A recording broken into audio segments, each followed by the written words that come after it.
औज़ुबिल्लाहिमिनश्शैतानिर्रजीम बिस्मिल्लाहिर्रहमानिर्रहीम। मैं Mohammad Amin Sheikh, teacher higher secondary school हैरत।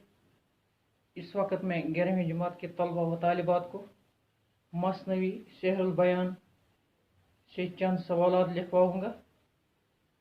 तो 2-3 सवाल हमने लिखे हैं, मसनवी की तारीफ़ की है और इसकी इब्तिदा व इर्तिका के बारे में हमने पढ़ा है, और मीर हसन के हालात ज़िंदगी और शायराना खूबियों पर भी हमने बात की है। अब दूसरा सवाल है, मसनवी सहरुल बयान उर्दू अदब की शाहकार मसनवी है। इस मसनवी के शामिल निसाब हिस्से को मद्देनज़र रखकर सहरुल बयान की खुसूसियात बयान कीजिए। अब हम इसके बारे में पढ़ेंगे। तो बच्चों, हम तनगोश रहो। मसनवी सहरुल बयान उर्दू की एक शाहकार मसनवी है। मीर हसन को जज्बात निगारी, मंजर निगारी, मुरक्का कशी और सीरत निगारी पर खासी दस्तरत हासिल है।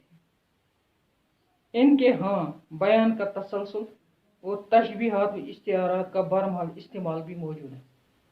मसनवी के अहम किरदार बेनज़ीर, बदरुल मुनीर, नजमुन निसा, महरुख और फेरोज शाह है। मीर हसन ने मसनवी में अपनी मुसव्वराना शायरी का कमाल इस अंदाज से पेश किया है कि वाक़आत की तस्वीर हूबहू सामने आ जाती है। तो ये थी चंद खुसूसियात जो मसनवी सहरुल बयान के हवाले से हैं। कल हम दूसरा मसनवी के शामिल निसाब हिस्से को नसर में लिखिए, ये दूसरा सवाल है। कल हम यही पढ़ेंगे।